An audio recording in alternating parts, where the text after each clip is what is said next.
দেখাচ্ছি এই উলের চাপা থেকে ব্যাগ, এগুলো সবই আমারই প্রোডাক্ট। আমি যখন বাইরে বেরিয়েছি, বাইরে দেখছি কালিম্পং থেকে অনেকে এসেছেন এরকম উলের মালা নিয়ে। যেহেতু উলের মালা আমিও করি আর এটা আমারই বিশেষত্ব বলতে পারেন, আমি এর জন্য টিভিতেও গেছিলাম। আমি আলফা বাংলা একটা কম্পিটিশান হয়েছিল, সেই কম্পিটিশানে পার্টিসিপেশন করে জি বাংলা, যেটা আগে আলফা বাংলা ছিল, সেখানে আমাকে দেখানোও হয়েছিল টিভিতে।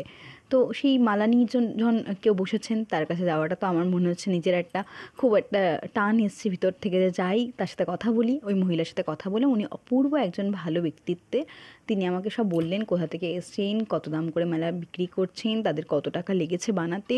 মানে অপূর্ব এত ভালো করে যে বললেন, আমি অবাক হয়ে গেলাম। এখনকার দিনে তো এত ভালো মানুষ পাওয়া যায় না। তারপরে আমি আমার স্টলে চলে এলাম। সেখানে আমার পাশে ইনি দাঁড়িয়েছিলেন। স্টলে শুধুমাত্র গাঁদা ফুলের মালা বা ব্যাগের যে জুটের ব্যাগগুলো, সেগুলোই নেই।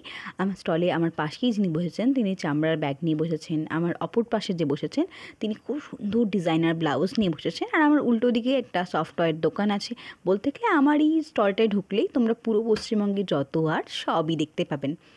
আমার তো অপূর্ব লাগে, রোজ গিয়ে যেন একটা আর্ট প্রদর্শনীতে ঢুকে পড়েছি, আমার তো তাই মনে হয়।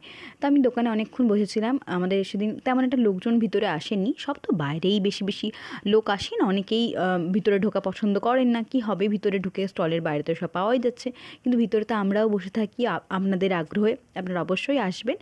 যাই হোক, আপনাদের যতটা পারলাম ভিডিওতে আমি দেখানোর চেষ্টা করলাম।